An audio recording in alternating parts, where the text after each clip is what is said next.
Hello everyone, my name is Vaibhav Lalit, student of Faculty of Law, Delhi University. I hope you all are doing great. So, as you all know that I have started with the new lecture series for the preparation of law entrance exam, and I am taking the legal part only in this lecture series. And the legal part consists of few important subjects, or you can say few important laws, जो कि basically इस exams में पूछे जाते हैं. Those are Constitution, Criminal Law, Family Laws, Contract Act and torts.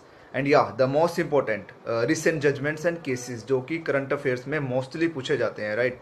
सो हम लोगों ने लास्ट लेक्चर में क्रिमिनल लॉ की बात की थी, क्रिमिनल लॉ से स्टार्ट किया था एंड हमने इंट्रोडक्शन की थी क्रिमिनल लॉ की. सो जो स्टूडेंट्स अभी फर्स्ट टाइम ये लेक्चर सीरीज देख रहे हैं, आज उनका फर्स्ट टाइम उन्होंने ये लेक्चर देखा है, तो प्लीज़ इस लेक्चर के बाद वो एक बार फर्स्ट लेक्चर जरूर देख लेना, सो दैट आपका सब कुछ क्लियर हो जाए. And this is our second lecture and please subscribe the channel so that आप लोगों की continuity जो है बनी रहे and कोई भी lecture मिस ना हो. So लास्ट टाइम हम लोगों ने इंजरी की बात की थी, राइट. एंड जो इंजरी है वो 4 टाइप्स की होती है: body, mind, reputation and property. आज हम लोग इंजरी ऑन बॉडी के बारे में बात करेंगे. And but before talking about injury on body we will see some general exception first. So general exceptions, अब नाम से ही पता लग रहा है कि जर्नल एक्सेप्शंस जो हैं बेसिकली, अगर कोई भी पर्सन कोई भी ऑफेंस करता है आईपीसी के under, not even under IPC, किसी भी क्रिमिनल लॉ के अंडर अगर कोई भी पर्सन जो है वो ऑफेंस करता है and that person will not be liable, वो लाइबल नहीं होगा उस ऑफेंस के लिए अगर वो इनमें से किसी भी जर्नल एक्सेप्शंस में लाई करता है. एंड ये जर्नल एक्सेप्शंस जो हैं वो सेक्शन 76 से 106 में गिवन है आईपीसी के अंडर. सो बट आपको ये सेक्शंस इतना याद करने की ज़रूरत नहीं है. सो now let's C one by one ये जनरल एक्सेप्शंस क्या कहती है एंड क्यों कोई भी पर्सन जो है लाइबल नहीं होता after getting into this general exceptions, right. So the first one is act done by a person bound by law. Here the word is bound by law. The next one is act done by a person justified by law. So अब ये दोनों words जो हैं bound by law and justified by law directly भी पूछे जा सकते हैं एमसीक्यू की फॉर्म में या इलस्ट्रेशन की फॉर्म में आपके एग्जाम्स में, right. So what is bound by law? इसको मैं आपको एक एग्जांपल के वे में समझाता हूँ. सपोज एक पर्सन पुलिस कस्टडी से भागने की कोशिश कर रहा है एंड पुलिस उसके पीछे है, राइट.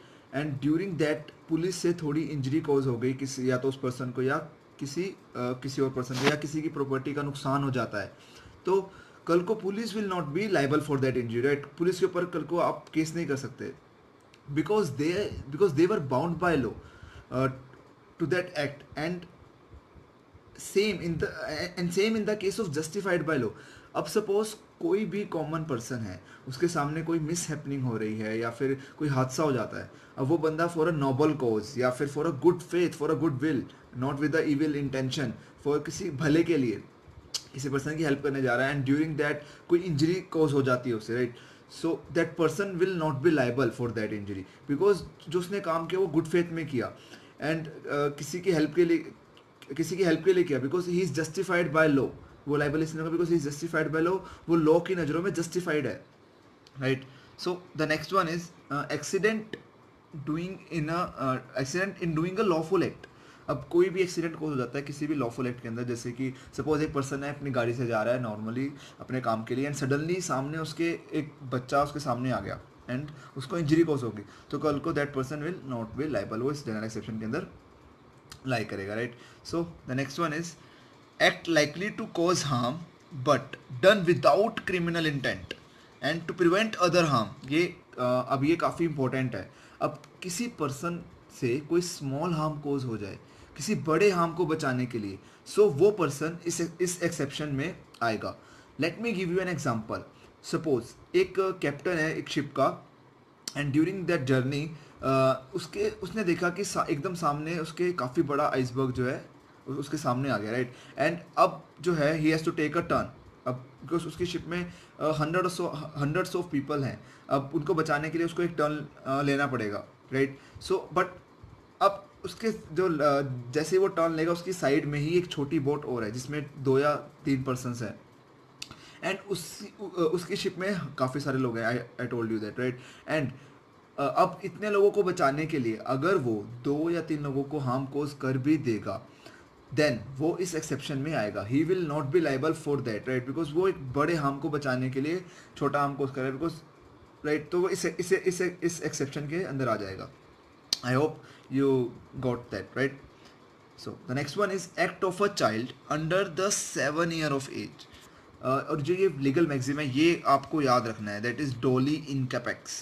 ये मैक्सिम कभी कभी डायरेक्टली जो है एमसीक्यू की फॉर्म में डायरेक्टली क्वेश्चन आ जाता है एग्जाम के अंदर कि जो डोली इनकैपेक्स में जो बच्चे की एज है वो कितनी होनी चाहिए, कितने साल से कम होनी चाहिए. तो ऐसे आपको ऑप्शन दे देंगे 4, 7 ईयर्स, 9 ईयर्स, 10 ईयर्स या 14 years.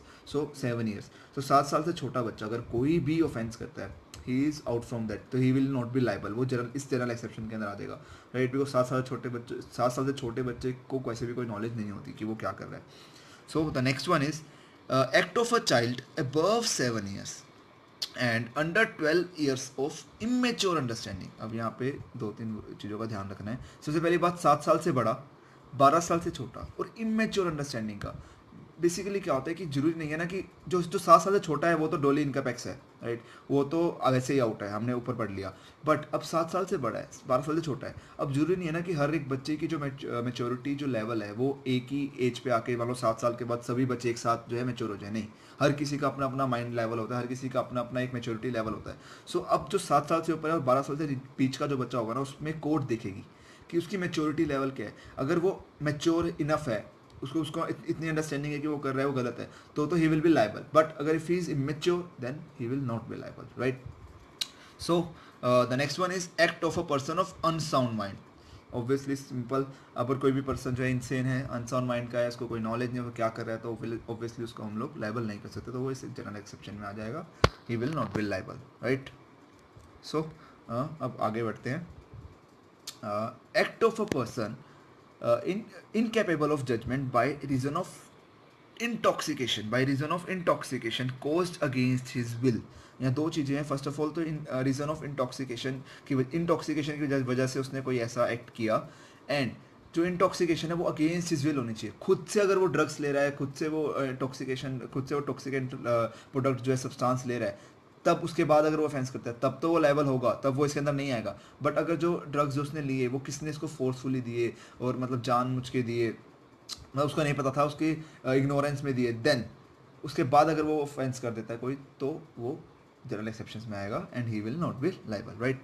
So the next one is act not intended and act not intended and not known to be likely to cause death or grievous hurt done by a consent. तो word here is done by consent.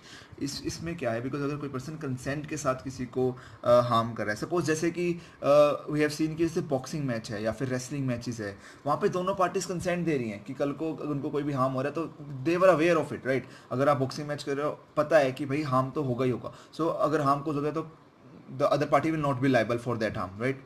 सो यहाँ पे consent दे के वो कर रहे हैं. So the next is act not intended to cause death done by consent in good faith for person's benefit. अब यहाँ पे consent है यहाँ पे भी, लेकिन good faith में for person's benefit. Suppose एक पेशेंट है, हर्ट पेशेंट है, वो डॉक्टर के पास आता है अपनी सर्जरी करवाने के लिए, एंड ड्यूरिंग दैट सर्जरी अब डॉक्टर गुड फेथ में सर्जरी कर रहा है ताकि वो ठीक हो जाए, एंड वो उसकी डेथ कोस हो जाती है. So now doctor will not B liable, right. तो बिकॉज जो डॉक्टर है उसने गुड फेथ में उसके कंसेंट पे किया, राइट, तो वो इस एक्सेप्शन के अंदर आ जाएगा, he will not B liable. The next one is act done in good faith for the benefit of person without consent. अब यहाँ पे एक डिफरेंस है, वहाँ पे विद कंसेंट था, इसके अंदर विदाउट कंसेंट है, राइट. सो अब यहाँ पे बिना कंसेंट, सपोज जैसे रोड पे कोई एक्सीडेंट हो जाते हैं, अक्सर हम लोग देखते हैं कि एक्सीडेंट्स हो गए रोड पे. अब वो जिसका एक्सीडेंट हुआ वो पर्सन होश में ही नहीं है, अब उसको कोई होश ही नहीं है, तो अब ऑब्वियसली उसकी कंसेंट तो हम नहीं ले सकते ना, उसकी कंसेंट लेना पॉसिबल ही नहीं है. सो ऐसे केसेस में अगर डॉक्टर जो है गुड फेथ के अंदर उस पर्सन का इलाज करता है, उसकी सर्जरी करता है एंड वो मर जाता है, तो भी डॉक्टर लायबल नहीं होगा, बिकॉज उसने गुड फेथ में किया फॉर पर्सनस बेनिफिट, उसको बचाने के लिए किया, right. And the last one is act done in the pursuance of right of private defence. You all know that अगर कोई पर्सन अपने आप को बचाने के लिए, सामने वाला मार रहा है, अपने आप को बचाने के लिए, किसी और को बचाने के लिए, private defence is not only the self defence, private defence is broader term, right. Self defence तो खुद का होता है, बट प्राइवेट डिफेंस किसी और की प्रॉपर्टी है, किसी और के लिए भी यूज़ हो सकता है. तो किसी और को बचाने के लिए भी अगर कोई पर्सन जो है कोई भी एक्सेप्ट करता है जिससे कोई भी इंजरी सामने वाले को कॉज होती है, तो वो भी इस जनरल एक्सेप्शन में आएगा, वो लाइबल नहीं होगा, right. So these were the general exceptions, इनमें जो हमने बातें की, आप लोग इन चीज़ों का ध्यान रखना। And now we are starting one of the most important topic, that is injury on body, offenses affecting the human body. So offenses affecting human body. First of all, what do we understand by the term homicide? The term homicide means a killing of a human being by a human being. Basically जब कोई इंसान किसी इंसान को जान से मार देता है तो उसे बोलते हैं कि होमिसाइड, राइट। अभी होमिसाइड 3 कैटेगरी में डिवाइडेड है। One is culpable homicide, second one is non culpable homicide, and the last one is constructive homicide. So first of all let's see what is culpable homicide. So culpable homicide में basically क्या होता है कि जो किसी person की या तो इंटेंशन है या उसे नॉलेज है कि वो जो एक्ट कर रहा है उससे जो है उसकी डेथ जो है कोज होना कंफर्म है, राइट। अब इसको एक बार हम लोग थोड़ा डिटेल में देखते हैं, राइट, कल्पेबल होमिसाइड को। Yes, offences against the human body, so culpable homicide. अब ये जो फर्स्ट 2 पॉइंट्स है ना, ये जो है ये बताता है होमिसाइड के बारे में, राइट। एंड जो लास्ट 3 पॉइंट्स हैं ये कल्पेबल होमिसाइड को डिफाइन करता है। सो first is causing of death of a human being, that is homicide, right. Such death must have been caused by doing an act or omission. अब यहाँ पे word omission, I already told you in the last lecture, हमने last lecture में बात की थी कि जो एक्ट है it also includes omission, act also includes omission, illegal omission। सो ज़रूरी नहीं है किसी को मारने के लिए किसी पर्सन को कोई ना कोई एक्ट करना पड़ेगा, राइट। अगर इलीगल ओमिशन से भी कोई पर्सन किसी को जान से मार सकता है। फॉर एन एग्जांपल, सपोज एक जेलर है एंड उसने किसी एक पर्टिकुलर कैदी को लास्ट 10 दिन से खाना ही नहीं दिया जानबूझ के, इलीगल, उसकी एक ड्यूटी है, he is duty bound to like उसको खाना देने की ड्यूटी है, ठीक है। अब उसने लास्ट 10 डेज से खाना नहीं दिया तो उसने एक इलीगल ओमिशन की, राइट, और उससे उसकी डेथ हो गई, तो ये भी इसके अंदर आएगा, राइट। सो इलीगल ओमिशन, तो act also include illegal omission, right. So now let's see what is culpable homicide. So first is intention to cause death. Intention, किसी को मारने की इच्छा, मारना चाहता था वो उसको, राइट। इंटेंशन हमने लास्ट क्लास में ऑलरेडी पढ़ लिया, right. So intention to cause bodily injury. So next is bodily injury must have been caused, bodily injury must have been caused which is likely to cause death. So ऐसी body injury उसको दी जिसकी वजह से उसकी death जो है cause होना, जैसे उसको स्टैब किया काफ़ी बार, right, with a knife, and या फिर उसको हेडशॉट दे दिया with a gun, right. So that is right. So the last one is should be with the knowledge. यहाँ पे नॉलेज की बात हो रही है, knowledge that by such act the doer is likely to cause death. कहीं ना कहीं उसको सब कॉन्शियस माइंड में कह लो, उसको कहीं ना कहीं उसको नॉलेज है कि भाई जो ये मैं एक्ट कर रहा हूँ ना उससे उस किसी की डेथ होना कंफर्म है। सो अब इनमें से अगर कोई भी एक चीज़ होती है, इन तीनों पॉइंट्स में से अगर कोई भी एक पॉइंट भी जो है वो होता है तो उससे जो है कल्पेबल होमिसाइड जो हो जाएगा। तीनों का होना जरूरी नहीं है, किसी एक पॉइंट के होने से भी culpable homicide is there, right. So let's come back. So अब जो कल्पेबल होमिसाइड है ना वो 2 पार्ट्स में डिवाइडेड है। One is murder and other one is non amounting to murder. So अब बेसिकली काफ़ी स्टूडेंट्स को ये भी कन्फ्यूजन होती है कल्पेबल होमिसाइड एंड मर्डर में डिफरेंस क्या है। बेसिकली जो मर्डर है ना वो कल्पेबल होमिसाइड का ही एक पार्ट है। सो अगर तो कल्पेबल होमिसाइड के बाद या तो मर्डर होगा या फिर मर्डर नहीं होगा, तो वो यू कैन से हाँ कि वो वही सेम दो पार्ट्स में डिवाइडेड है, either is murder either is not amounting to murder. So now let's see murder को एक बार हम डिटेल में देखते हैं, राइट। या मर्डर सेक्शन 300 में डिफाइंड है आईपीसी के। So what are the ingredients of murder. First one is intention to cause death, same इसमें यहाँ पे भी इंटेंशन है उसको मारने की जान से, right. The second is the offender knowing to be likely to cause the death of a person to whom the harm is caused, basically यहाँ वो क्या कह रहा है कि जो ऑफेंडर है ना जो मारना चाहता है उसको पता है कि सामने वाले पर्सन को ना लाइक कोई मान लो ऐसी बीमारी है या फिर कोई पेशेंट है किसी चीज़ का, राइट, एंड उसको या फिर फोबिया है। अब हमें पता है कि अगर उसके सामने मैंने ये वाला एक्ट किया ना तो ऑब्वियसली वो मर जाएगा। सो अब उस पर्सन ने जानबूझ के पता होते हुए भी knowingly, see the word is knowing, right, जानबूझ के ये एक्ट किया एंड उसकी डेथ कॉज हो गई, राइट, तो that he will be held for murder. And the next is done with the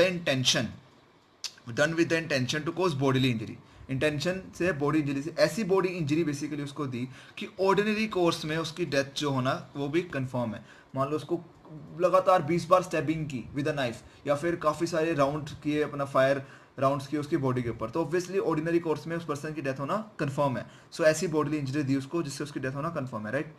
end the last one is ऐसा act किया जो इमिनेंटली डेंजरस है, जिसमें कि ऑल प्रोबेबिलिटीज में डेथ जो है कॉज होना जरूरी है. अब ये पॉइंट इस ऊपर वाले से डिफरेंट क्यों है, बेसिकली वो ये है, ऊपर जो पॉइंट्स है ना, जितने भी तीनों पॉइंट्स है, वहाँ पे जो है हमें पता है, उस जो ऑफेंडर को पता है कि वो जिसको मारने जा रहा है, किस पर्सन को मारने जा रहा है, राइट. उसको ऑलरेडी पता है कि ए है वो बी को मारने जा रहा है, तो वो पर्टिकुलर बी को मारने जा रहा है. जो लास्ट वाला पॉइंट है ना इसके अंदर, यहाँ पे उसको पता ही नहीं. सपोज वो एक भीड़ है काफ़ी, लाइक एक क्राउड में वो ऐसे ही लाइक कहते हैं ना अंधाधुंध फायर कर रहा है उसका क्राउड के अंदर, तो यहाँ पे उसको नहीं पता कि वो किसको मार रहा है, बट वो अंधाधुंध फायर किए जा रहा है. तो उसके इस एक्ट की वजह से वो इतना डेंजरस एक्ट कर रहा है जिससे किसी ना किसी की डेथ जो है कॉज होना कंफर्म है. सो ये डेथ वही अलग है. अब इन चारों में से अगर कोई भी एक, same in case of murder here also same, इन चारों में से अगर कोई भी एक भी होता है तो मर्डर कॉज हो जाएगा. चारों को होना जरूरी नहीं है, किसी एक की वजह से भी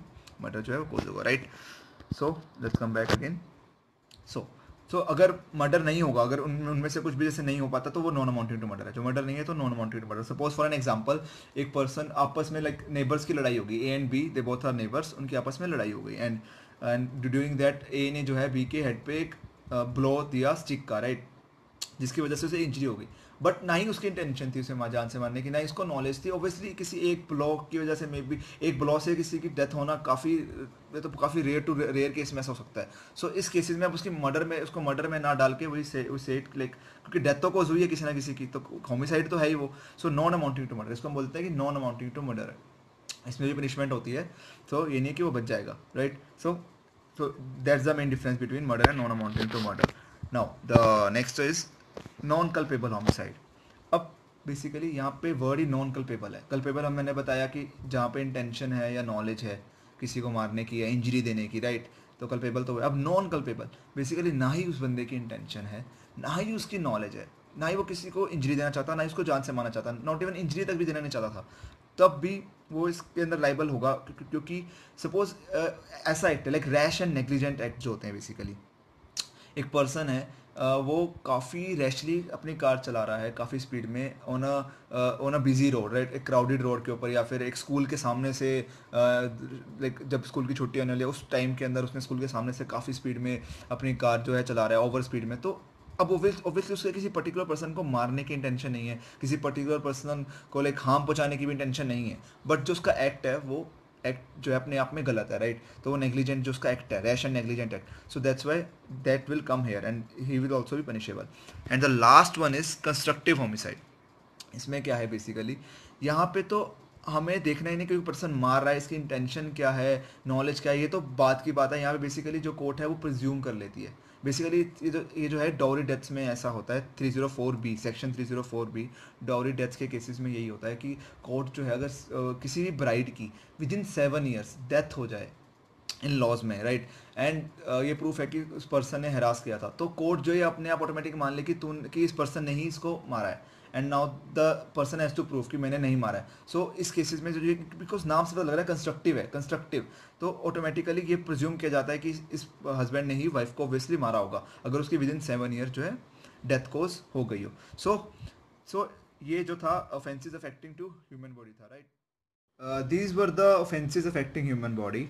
अब मैं ये सोच रहा हूँ कि जब आपका ये क्रिमिनल वाला सब्जेक्ट कंप्लीट हो जाएगा, हार्डली हम लोग इसको 5 to 6 लेक्चर में कंप्लीट कर लेंगे, एंड इसके बाद we will start with constitution, जहाँ से सबसे ज़्यादा क्वेश्चंस आते हैं. And before starting with the constitution मैं एक लेक्चर बनाऊंगा, या हो सका तो मैं लास्ट लेक्चर में लिंक डाल दूंगा PDF की फॉर्म में, आपको जो इंपॉर्टेंट MCQs मिल जाएंगे क्रिमिनल लॉ से related, right. So I hope you like the lecture and please don't forget to subscribe the channel so that आप लोग भी कंटिन्यूटी बनी रहे आने वाले लेक्चर्स में. And in the next lecture हम लोग ऑफेंसेस अगेंस्ट प्रॉपर्टी की बात करेंगे, राइट. तब तक के लिए bye bye, stay safe, stay healthy.